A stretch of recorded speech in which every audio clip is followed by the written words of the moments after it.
Nice choice. Thank you. Oh, I think this one must be yours. I know, I thought we'd swap. Why? Well, would you want your daughter coming up to the flat of a man she just met, drinking from a glass he gave her?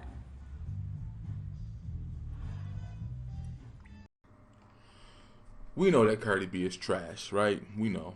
We've heard her talk about setting up a dude that did something wrong to her by having him get fellatio by a tranny because she drugged him and had a threesome and he didn't even know it was not a chick but a dude. We've heard her talk about having dudes drugged and robbed, as we see that happening often in Florida with these thirsty old white dudes. They go out to the club, whatnot, and they get messed up. We've also heard her talk about having other female strippers who she didn't like or had beef with set up and beat and jump. That's what she's in trouble for right now in court, because some other women can prove that she had her set up, which she vocalizes all the time. She's even threatened other male people in the industry who critiqued her work and saying she's going to send the goons over to get them because simply they talked about her. Not that they did something to her or lied about hitting or whatever. They just simply said she was trash, lyrically and musically. So we know Cardi B's trash. And what really made it cringeworthy for me is when I see people like in the mainstream media, especially white folks, talking about, oh, we love her, and they doing the little lyrics and they doing her little ebonic words. Cringeworthy. Then you got Kamala Harris talking about, I love Cardi B. I really love her. Like, really? You used to lock chicks up like Cardi B, and you love her now? Like, come on.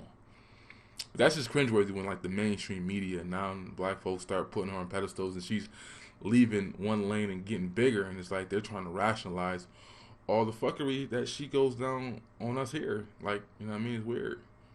I do understand how some people like the hustle, they like the grind, they like the come up story, they like her so-called realness, and that's why they're enamored by her. But you still can't take away the fact that she's trash. Now, we know that Rick Ross lost $4 million deal with Reebok because of the line, you ain't even know it. That was confusing to me, even though I know this is the era where you can't say stuff like that, but it's still like, people go out to the clubs every week, they pop Molly, they pop E, they do whatever, and they get drunk and they get high and they smash. Like, that's that club culture life, right? So it's like confusing because these women know that this happens and they know this is what's going on. Just like the situation with Bill Cosby, to me, in the deposition, what I read was he exchanged sex for drugs, and they continuously came back for the drugs, not just one time but on several occasions. So I'm like, okay, I'm confused. Nevertheless, I understood Reebok separate themselves from him, even though they did build him right after that broke. They built him like a basketball court on his house after he lost the deal with them.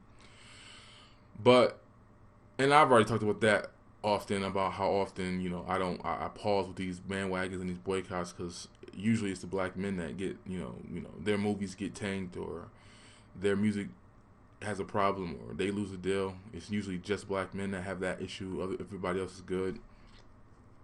But here's an opportunity to see if that happens to Cardi B, because she's admitted to stuff that is illegal. These tapes and these admissions are not even 2 or 3 years old, so it's not like, oh, this was 10 years ago and you got acquitted for a crime and you were free, and then it gets brought back up and your movie does horrible because everybody's protesting the boycott and whatnot. It ain't like that. This is not that long ago, right? And you would think that all the money she's made in the last year or two and all the fame and accolades and Grammys, you would think she would calm down from her ratchetness and have people, set her down like, yo, you got to chill. You can't say those things no more, right? But no, she goes and she keeps popping off at the mouth. She keeps doing what she's doing. But just thinking about it, it's like Cardi B's always been trash. It is what it is. But we want to see what happens to her, though. Will she be the sacrificial lamb? Will we hold her accountable for her actions and her words? Like, again, when I heard her say these things in these clips, I'm like, yeah, that's foul. When I heard her talking about getting the dude beat up by some Bloods because he simply critiqued her work, I'm like, yeah, that's crazy. Like, you talk like that's not it. You can't keep operating like that now. Like, you got to chill. You got to clean up your image.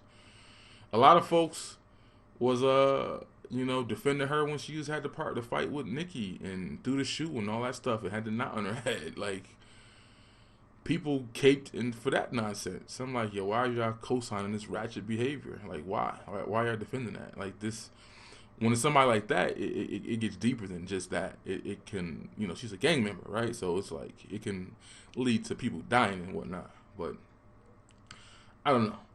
All I can say is, if you see any females caping or agreeing or defending Cardi B, my advice to you, King, is run. Because there's no justification for this. And one female YouTuber said that we don't see men telling men not to do this and do that the same way. Like, first of all, when these stories first broke in Florida, where you have these old white dudes getting robbed by these little Tatianas in the clubs and whatnot, we've always said, don't do that shit. Right? We've always said, like, it's to the point where we've said, like, to the point where men won't even, if a chick is stranded or drunk or whatever, we've heard a story about that, where the dude went to go help a woman who looked inebriated or whatnot, and he went to go take her to her car, take her somewhere safe, and then she set him up and got him robbed. Like, the game is twisted, man. Like, dudes is getting it too. And we don't even know how often this happens, because obviously most men who are doing this probably cheating on their wives, so they don't want that to be known. As the one dude who came forward said that his fiance, he didn't want her to know about it because of that. And then this dude's pride, who don't want to let it be known, like they got set up by a bunch of girls. Like, crazy. So, yeah, give Cardi B that same energy, right? Like, give her that same heat. We've seen a lot of brothers lose deals and money over lines. I think that because she's not only doubled down, but she's tripled down on her behavior, and she's not changed, she's not apologized, she's not said, that was the way I felt back in my Tatiana days, but I'm a little bit better of a person. She ain't do none of that shit. She just doubling down. So I say she should get some energy. And I think a lot of these politicians and these mainstream people that have co-signed her need to address that shit, right? Like, if it was a male rapper and you had a person say they co-signed him, but he got in trouble for this, they would speak on it. Think about this. And this is one thing I have issue with hip-hop, why it's a bunch of hypocrites and whatnot, right? The backlash that Kanye got for the MAGA hat and all that stuff, crazy. Media destroyed him, killed him. If you even look at what happened to Chrisette Michele for simply performing at the White House, she didn't vote for Trump, she didn't support Trump, she just did her job as an artist, right? Damn near, she got dropped from her label. People were wishing her harm. She lost a kid, whatnot. But she simply performed at Trump's inauguration. This chick is talking about getting dudes robbed, having them raped by letting them know that they're having sex with trannies, getting other females beat up by men. Like, she's done actual criminal activity. And I don't see the backlash from the hip-hop community. Will we see on the Joe Budden podcast them go in? Will we see them go in on Hot 97 on her? Like, all these other groups, Kanye wear that MAGA hat, kill him, get him out of here. He's a coon, he's crazy, he's stupid, his mama's dead, ha ha ha. Snoop Dogg, he just need a black woman. All this other nonsense for somebody who didn't break any laws. But a chick who's rising to the charts, the face of female hip-hop right now, actually admitted to her criminal activity. Not just in the song, but she talk about it in video form. And let's see what backlash she gets. That's why I think I don't take any of these rappers like T.I. talking about morals and trying to check a dude because he had on Gucci. You need to go check your wife. She walking around like she need a diaper change because you keep cheating on her, and she going around getting her ass done and her eyes color changed. You need to worry about your family first, my guy. But none of these entertainers are in a position to make any of these arguments and critique some of these people like that. They're just not. That's just the way I feel about it. But that's just my rant. Cardi B's trash. That's usual. See what happens. Anything is lost. Let's see if she has to come out with a public apology for what she said or what she's done. Will there be more men that come up out the woodworks and admit what happened? I don't know. She got to go, though. Because keep that same energy. Let her go through the same things that the male artists go through for just lines in their songs. She's actually admitted to doing shit that she did outside of a record. Again, if it was on a record, people would be like, oh, whatever, it's art, it's music, blah, blah, blah. She's telling on herself. I wonder if they taking these clips from Vlad. Because a lot of people get mad at Vlad, and I'm not a fan of him. He's definitely a culture vulture. He knows it. But I'm mad at black folks and whoever keep going on his show and they keep telling themselves. Like, Vlad TV is like First 48. Like, y'all just motherfuckers is going there and just telling yourselves. Like, it's sad. It's crazy. Victims, presumably, we don't know how long it will be before they end up killing somebody. And they ain't even know it. From hell cost a man much more than a meal at a South Florida hotspot, and police say this woman is to blame. The victim is out almost $100,000, and Team 6 reporter Justin Finch is live in Las Olas with what you need to know. Justin. Yeah, Adam, Jackie, they want you to know to stay away from a woman named Crystal. The victim in this case thought he knew her. They met one time before, but turns out he didn't know much about her at all, besides her name is Crystal and that she's possibly Hispanic. Their night began here back on March 3rd, but closed out at his Pompano Beach home, where her intention was to drug and rob him. A night out on Las Olas, plenty of places to go, drinks to down, and people to meet, and maybe a connection to be made. But beware. Listen to what happened to this guy's friends. I thought they were texting me, oh, she loves me, like, we got these girls, they're great. I took them back there. They woke up the next morning, both flat on their back, gone. Rolex was gone, all this stuff was gone. Now this warning from BSO advising guys to steer clear of this woman who goes by Crystal. The night of March 2nd, the victim, ID'd as Robert Corneyer, met her at the Las Olas restaurant YOLO. From there, they went next door to the Night Spot Vibe before moving to Corneyer's Pompano Beach home, something many say happens all the time. It's a girl, and assuming she's not armed, you know, I mean, there's all kinds of things, you know. At Corneyer's house, Crystal spent a half hour in his bathroom mixing a vodka cocktail. She drank from the bottle, but he sipped from the drug-laced glass and passed out. He woke up the next day. Crystal was gone, so was $6,000 and 4 expensive watches like this one Corneyer is seen wearing in this social media snapshot. The BSO evidence report values a stolen platinum Rolex at more than $40,000 and a silver Cartier stainless steel watch at $4,500.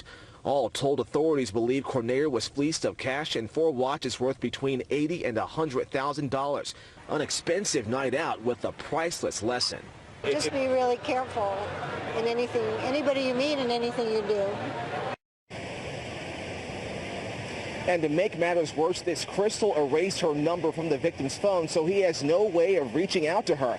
Again, details on Crystal are slim in this case. We only know she may be Hispanic and between the ages of 25 and 30 years old, and turns out people out here actually recognize her. The hope is that you may as well, and may be able to lead BSO to her. If you can, call BSO, that number 954-493-TIPS. That's 8477. Live in Fort Lauderdale tonight, Justin Finch, NBC 6 South Florida.